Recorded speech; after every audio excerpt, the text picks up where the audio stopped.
네, 여러분 안녕하십니까? 교과서에 충실한 교과토의 여디디아의 교충교토 시간입니다. 자, 오늘부터 제2기 1과 하나님의 귀한 언약에 대해서 함께 말씀 연구를 진행하겠습니다. 1과 제목은 무슨 일이 벌어졌는가입니다. 연구 범위는 시편 100편 3절, 사도행전 17장 26절, 창세기 2장 7절, 18절에서 25절, 창세기 1장 28절, 29절, 창세기 3장 15절 말씀입니다.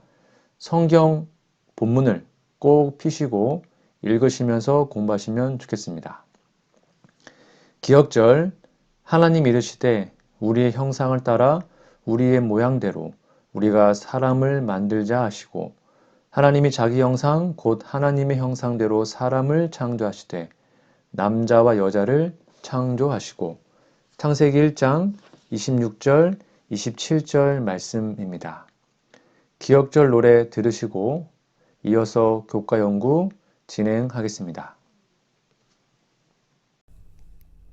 2기 1과 하나님이 이르시되 우리의 형상을 따라 우리의 모양대로 우리가 사람을 만들자 하시고 하나님이 자기 형상 곧 하나님의 형상대로 사람을 창조하시되 남자와 여자를 창조하시고 창세기 1장 26에서 27절.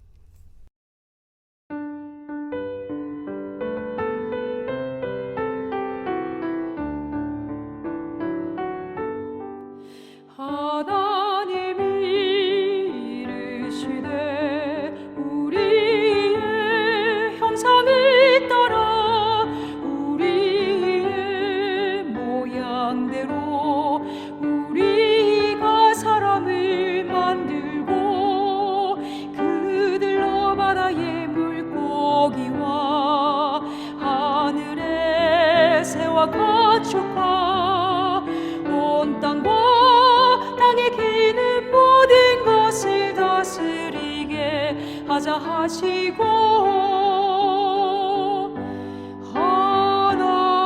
하나님이 자기 형상 곧 하나님의 형상대로 사람을 창조하시되 남자와 여자를 창조하시고 창세기 1장 26, 27절.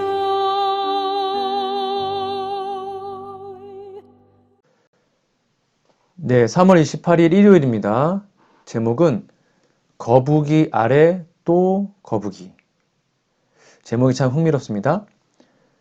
우리 교과서에 있는 질문에 보시면 다음 성경절들을 읽어보라.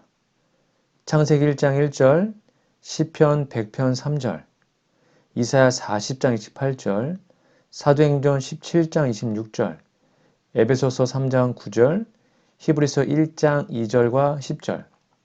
여러분 꼭 읽어보십시오. 이 성경절들은 위의 질문들에 대해 어떻게 대답하고 있는가? 이 성경절들의 공통점은 무엇입니까? 읽어보시고 정리해 보시면 바로 정답은 여호와 하나님께서 천지와 만물을 창조하셨다고 대답합니다. 즉 창조주께서 창조하셨다는 것을 기록하고 설명을 덧붙이지 않는 것입니다. 뭐 당연한 거니까 구지구지하게 설명을 덧붙이지 않고 있습니다. 이상의 성경절들은 창조주께서 자신이 창조주라는 사실을 증명하지 않고 그냥 선포하십니다. 이거는 믿고 안 믿고가 우리의 선택이라는 것입니다. 이것이 신학자들, 많은 성경학자들의 공통적인 견해입니다. 여러분 그러나 성경을 좀 자세히 읽어보시면 성경은 여호와 하나님께서 존재하신다는 것을 증명, 바로 창조한 사실을 주장하신 것으로 알 수 있습니다. 창조는 바로 그분이 존재하시기 때문에 가능합니다. 그러므로 창조는 창조주 여호와 하나님이 존재 증명 사건입니다. 자신이 창조주라는 것을 말로 증명하지 않았어요. 그러나 창조한 사실 그 자체로 증명하신 겁니다. 그러므로 창조주이심을 증명하려고 하지 않는다는 것이 창조하신 사실을 증명으로 계시한다는 성경의 놀라운 계시를 무시할 수는 없습니다. 이 무슨 말이냐면 로마서 1장 19절 20절에 보면 이는 하나님을 알만한 것이 그들 속에 보임이라. 하나님께서 이를 그들에게 보이셨느니라. 창세로부터 그의 보이지 아니하는 것들 곧 그의 영원하신 능력과 신성이 그가 만드신 만물에 분명히 보여 알려졌나니 그러므로 그들이 핑계하지 못할지니라. 즉 우주와 만물은 창조주가 계신다는 사실을 증명하는 증명서이고 우리 존재 자체도 바로 그 증명의 한 부분입니다. 무슨 말이냐면 저희 어머니 아버지가 존재하십니다. 여러분들은 혹시 못 봤을 수도 있어요. 근데 저희 어머니 아버지가 존재한다는 사실을 가장 명백하게 증거하는 증명이 뭡니까? 지금 제가 살아있다는 것입니다. 제가 있다는 것은 저를 낳아주신 엄마 아빠가 있다는 거죠. 그처럼 이 지구가 있고 온 우주가 있다는 것은 바로 피조물이 있다는 것은 하나님께서 창조주께서 계시고 그분이 스스로 존재하는 무심을 가장 명확하게 증거하는 것입니다. 아까 말한 것처럼 어떤 누군가가 갓 태어났을 때 부모가 죽었다면 그런 고아는 부모를 보지 못했죠. 그렇다고 아예 부모가 존재하지 않는다? 못 봤으니까 그거는 말이 안 되잖아요. 마찬가지로 창조주를 부인하는 사람들은 이러한 주장을 하는 고아와 다를 바가 없는 것입니다. 일요일 예누신의 권면입니다. 창조주께 대한 믿음을 흔드는 사탄. 오늘날도 사탄은 옛날 우리의 첫 조상들을 정복했던 것과 마찬가지로 창조주께 대한 사람들의 믿음을 흔들고 하나님의 정부의 지혜와 그분의 율법의 공의로움을 의심하게 하므로 오늘날 사람들을 정복하기 위하여 애쓰고 있다. 대쟁투 534페이지입니다. 하나님 우리를 창조했다는 것의 정반대가 진화론이잖아요. 진화론을 믿게 되면 하나님을 믿지 않게 되기 때문에 사단은 창조주를 거역하기 위해서 지금도 활동하고 있는 것입니다. 자, 월요일 가보겠습니다. 3월 29일 월요일 제목은 조물주의 형상입니다. 교과서 질문해 보시면 하나님이 자기 형상대로 우리를 창조하셨다는 말은 무슨 뜻인가? 우리는 어떤 면에서 하나님의 형상을 지니고 있는가? 여러분 정답이 무엇일까요? 바로 외모나 내면이 창조주의 형상을 지녔다는 것입니다. 즉 창조주는 영이시기 때문에 그분의 형상대로 창조된 사람은 영적인 존재라는 것을 가르치고 있습니다. 밑에 또 질문이 있습니다. 창조 기사를 살펴볼 때 인간 외에 하나님의 형상을 따라 창조된 존재가 있는가? 만약 그렇지 않다면 무엇이 우리가 다른 창조물들과는 상대적으로 독특한 지위를 가지고 있음을 말해주는가? 이러한 대조로부터 우리는 무엇을 배울 수 있는가? 좀 질문이 고차원적이죠? 여러분 답을 적어보시기 바랍니다. 정답은 천사들 외에는 없습니다.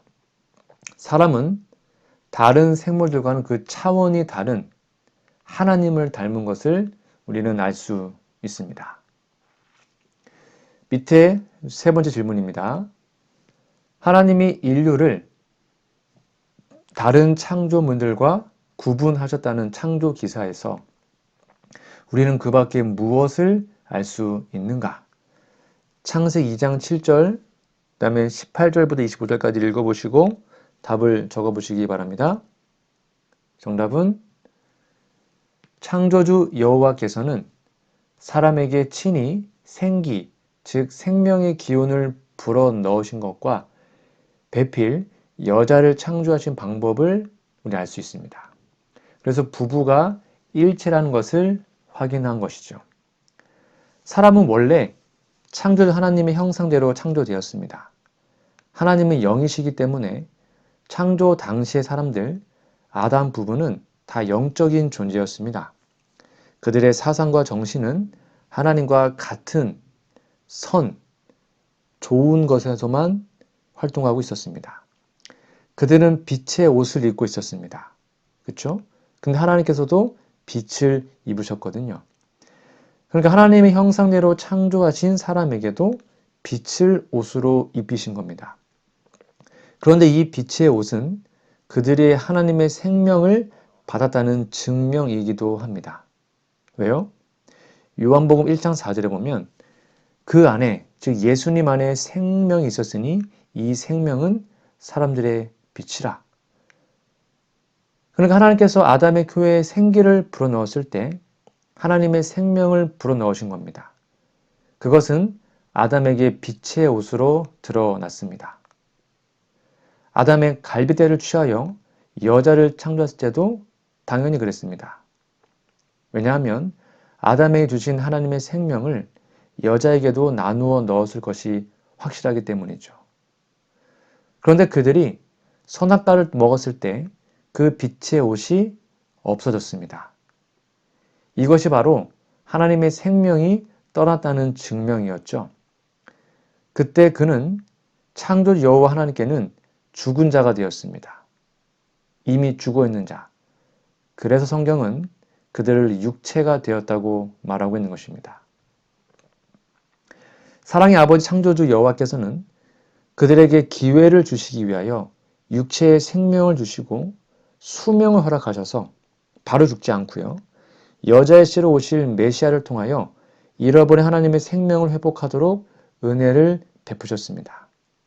그래서 지금 이 세상 사람들이 영적 존재에서 육체의 존재가 되었어도 우리가 수명이 있는 동안, 즉 살아있는 동안 물과 성령으로 거듭나서 다시 영적인 존재가 되도록 기회를 주시고 사랑을 베푸시는 것입니다. 이 사실을 여러분 꼭 기억하시기 바랍니다. 월요일 예능신의 권면입니다. 하나님의 형상을 회복함. 태초 하나님께서는 인간을 당신의 형상대로 창조하시고 그들에게 고상한 특성을 부여하셨다. 그러나 죄는 인간에게서 하나님의 형상을 훼손하고 거의 말살시켰다. 인류를 위한 구원의 계획이 세워지고 유해의 생명이 허락된 것은 이것을 회복하기 위함이었다. 다른 모든 것의 기초가 되는 인간의 목적은 인간이 처음 창조받을 때에 그때의 완전함으로 돌아가는 것이다. 부조선지자 595페이지입니다. 그럼 우리가 하나님의 형상을 회복한다는 것은 하나님의 고귀한 품성을 다시 회복하는 것임을 여러분 기억하시기 바랍니다.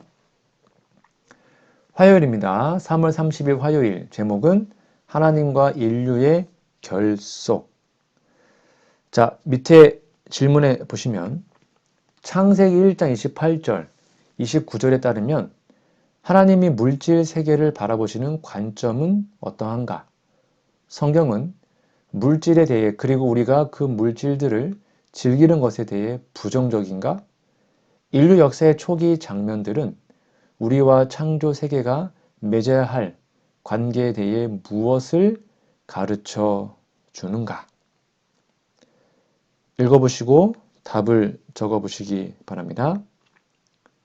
정답은 물질 세계는 하나님의 형상대로 창조된 사람들이 다스려야 할 상태로 보셨고 사람들은 하나님의 뜻대로 물질 세계를 관리해야 했습니다. 사람이 물질들을 즐기는 것 자체에 대해서 부정적이지 않고 긍정적입니다. 그러나 하나님의 뜻 안에서 즐겨야 합니다. 밑에 질문해 보시면 창세기 28장은 창세기 1장 28절은 하나님께서 아담과 하와에게 복을 주셨다고 이야기한다. 이 말은 무슨 뜻인가? 이는 그들과 그들의 창조주 되신 하나님 사이에 어떤 관계를 암시하고 있는가? 정답을 좀 적어보십시오. 정답은 하나님은 사람에게 복 주시는 분이심을 나타내고 복된 관계를 암시합니다. 하나님께서 지구를 창조하실 때 공허하게 창조하신 것이 아니죠. 사람이 살 수 있도록 창조하셨습니다. 사람은 지구를 다스릴 권세를 받았습니다. 바로 지구의 통치자로 임명된 것입니다. 아담, 그 사람에게 창조주의 뜻대로 지구를 관리하는 권리와 책임을 주신 것입니다. 코에 생기를 불어넣어서 창조주와 생명의 관계를 확실하게 하시고 다스리는 권세를 주셔서 지구 관리를 위임하셨습니다. 그들이 창조주와 올바른 관계를 깨지 않으면 이런 모든 것을 행복하게 아마 누렸을 겁니다. 이것은 창조주와 올바른 관계를 이어갈 때 누릴 수 있는 특권이었고 행복이었습니다. 그들은 수고할 것이 없었어요. 그냥 하나님께서 주신 것을 즐겁게 누리기만 하면 되었습니다. 이런 상태가 창조주께서 처음 사람을 창조했을 때 주신 상태, 바로 복이었습니다. 그들은 성화되기 위하여 노력할 일이 없었습니다. 왜냐하면 이미 성화된 완벽한 상태로 창조되었기 때문입니다. 그저 죄짓지 않고 그것을 그대로 유지하면 날마다 더 깊은, 더욱 풍성한 하나님의 사랑을 느꼈을 겁니다. 그냥 인생 자체가 즐거움과 행복 그 자체였습니다. 이것이 바로 창조 당시의 지구와 사람의 모습이었어요. 너무 멋지지 않습니까? 하나님께서는 그런 모습에 만족하셨습니다. 그래서 그 지으신 모든 것을 보시니 보기에 심히 좋다고 말씀하시고 그러한 완벽하게 회복된 상태를 바로 복이다, 복받았다 이렇게 말하는 것입니다. 그래서 성경에서 복은 영생을 의미한다. 그렇게 이해하시면 되겠습니다. 화요일 예능신의 권면입니다. 인류의 행복을 위해 허락하신 선물. 하나님께서 만드신 만물은 온전히 아름다웠으며 거룩한 부부의 행복을 증진시키는 데 부족하게 보이는 것은 아무것도 없었으나 창조주께서는 한 동산을 특별히 그들의 집으로 마련해 주심으로 당신의 사랑의 또 다른 증거물을 그들에게 주셨다. 부조와 선지자 46페이지 말씀입니다. 자, 수요일입니다. 3월 31일 수요일 제목은 나무 아래서. 질문해 보시면 창세기 2장 16절 17절 이 시험은 아담과 하와가 그들의 자유의지를 행사할 기회를 제공하였다. 만일 그들에게 불순종할 기회조차도 주어지지 않았다면 하나님이 불순종에 대해 경고하실 필요가 있었겠는가? 여러분 생각은 어떠하십니까? 정답은 네. 자유의지가 없었다면 이러한 경고를 하실 필요가 없었죠. 여러분 에덴 동산 중앙에 특별한 두 나무가 있었습니다. 잘 아시는 대로 생명나무와 선악을 알게 하는 나무입니다. 창조주께서는 동산 안에 있는 모든 나무의 실과는 마음대로 먹어도 되지만 선악을 알게 하는 나무의 실과는 먹지 말라고 하셨습니다.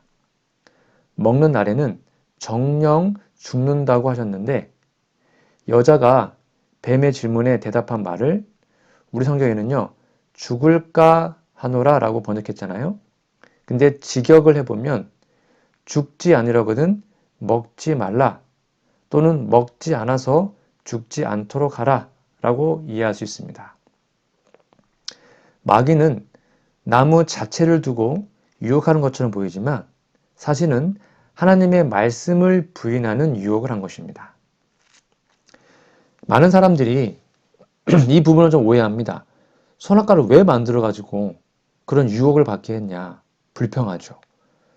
여러분 그러나 이 두 나무는 언약의 조건입니다. 이번 기 교과 주제가 언약이지 않습니까?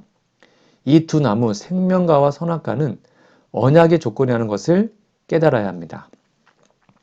언약에는 조건과 이행과 불이행 시에 당하는 불이익, 즉 저주가 다 포함되어 있습니다.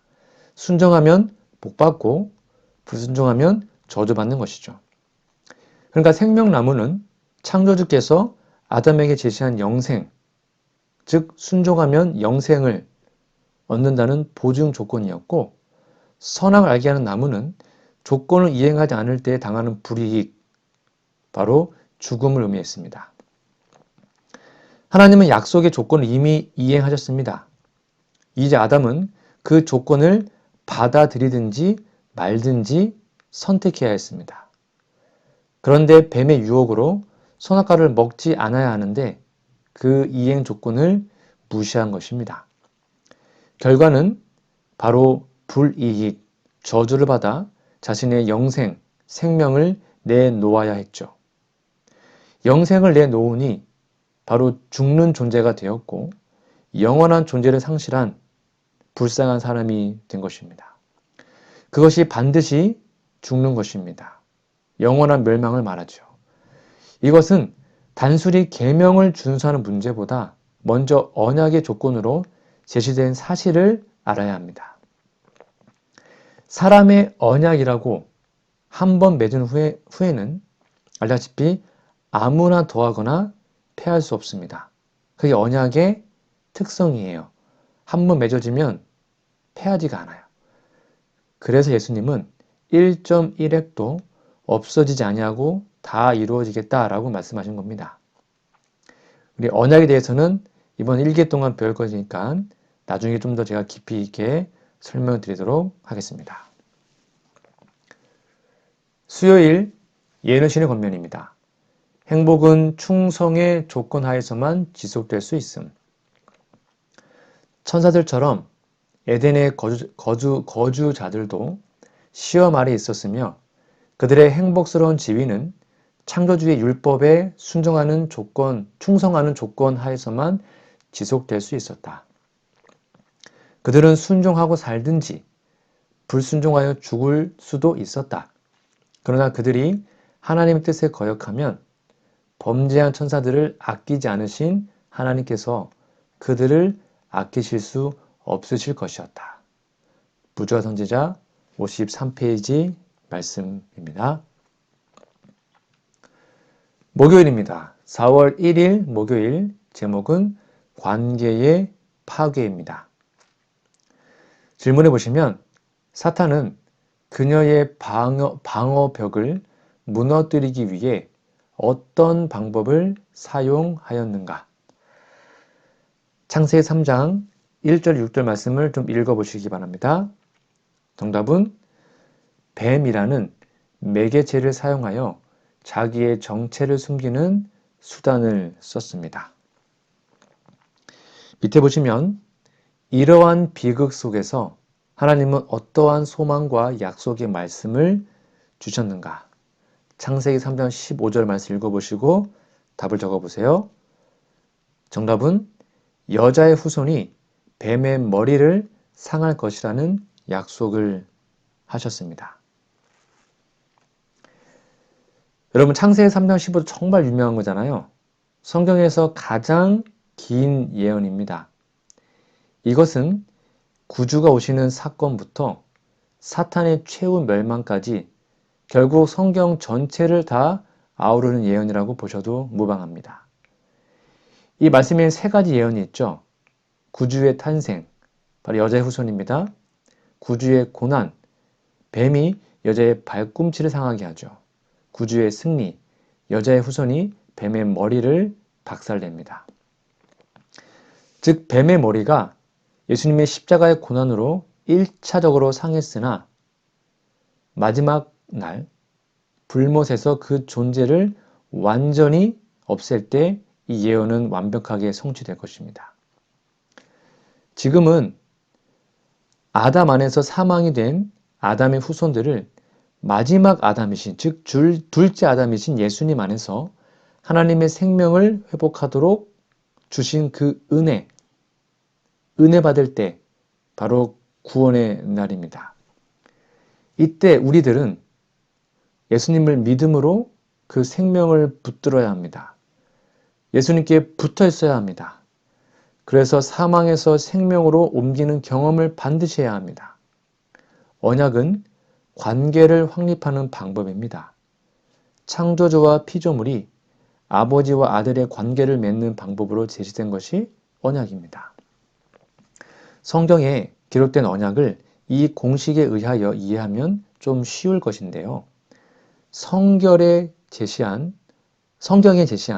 하나님과 사람 사이의 모든 언약은 바로 이 관계를 맺는 방법이라는 사실을 알고 살피면 어렵게 생각했던 그 모든 언약이 쉽게 이해될 수 있습니다. 생명나무와 선악을 알게 하는 나무는 창조주와 피조물인 아담의 관계를 확립하는 언약의 방법으로 창조주께서 제시하신 겁니다. 그래서 그것은 언약문이 아니었고 언약 물건이었죠. 아담은 이 언약을 어김으로 하나님과 관계를 깨트린 것입니다. 그러나 창조주께서는 여자의 후손의 약속으로 이 관계를 새롭게 하도록 하셨습니다. 그래서 새 언약이 체결될 수 있게 되신 것입니다. 관계가 파괴되었지만 예수님은 그 관계를 다시 한번 언약을 통하여 해결해 놓으신 것입니다. 목요일 예노신의 본면입니다. 범죄의 결과는 패망과 사망. 범죄의 모든 행위는 죄인 자신에게 반응을 보이며 품성의 변화를 일으키고 그가 더욱 쉽게 또다시 죄를 짓게 만든다. 죄를 짓기로 선택함으로 인간은 저들 스스로가 하나님에게서 분리되며 축복의 통로에서 저들 자신을 차단시키며 그 분명한 결과는 패망과 사망이다. 가르법문 기별 1권 235페이지에 있는 말씀입니다. 자, 오늘은 무슨 일이 벌어졌는가 라는 제목으로 2기 1과 말씀을 함께 나누었습니다. 하나님 우리를 창조하셨는데 죄로 인하여서 그것이 깨어졌고 다시 그 죄인을 회복시키는 언약이 선포되었다. 이게 1과의 핵심입니다. 여러분 영구 범위 성경절 꼭 읽어보시고 기억절도 암송해 주시면 감사하겠습니다. 다음 주에는요. 언약 입문이라는 또 귀한 주제를 가지고 말씀 연구를 진행하도록 하겠습니다. 우리 함께 기도하시겠습니다. 우리들의 하늘아버지, 추운 겨울이 지나고 다시 한번 화려하게 피는 꽃들을 바라보면서 우리의 삶도 다시 회복되기를 간절히 기도드립니다. 우리 안에 있는 모든 더러운 것들을 주님 앞에 내어놓사오니 우리의 형상이 아니라 하나님 형상대로 회복될 수 있도록 도와주시고 바로 하나님의 능력을 힘입어 하나님의 모습을 매일매일 담고 싶사오니 성령을 허락하여 주시옵소서. 우리를 날마다 생각하시고 사랑하시는 아버지, 가장 좋은 것들을 선물로 주시고 아버지와 하나님과 아름다운 관계 속에 살면서 행복을 경험하고 싶습니다. 오늘 하루 우리의 창조주 되시는 하나님을 기억하며 살게 도와주시고 하나님의 말씀에 날마다 순종하며 하나님과의 긴밀한 관계를 이어갈 수 있도록 도와주시옵소서.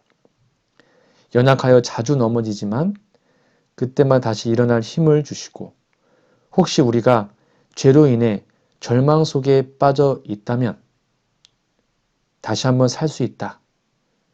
내가 너를 도와주겠다. 내가 너를 사랑한다. 라고 말씀해 주셔서 우리 마음속에 위로와 소망을 부어 주시옵소서. 늘 언제나 우리 사랑하시는 예수님의 귀한 이름, 예수님의 이름으로 간절히 기도드립니다. 아멘.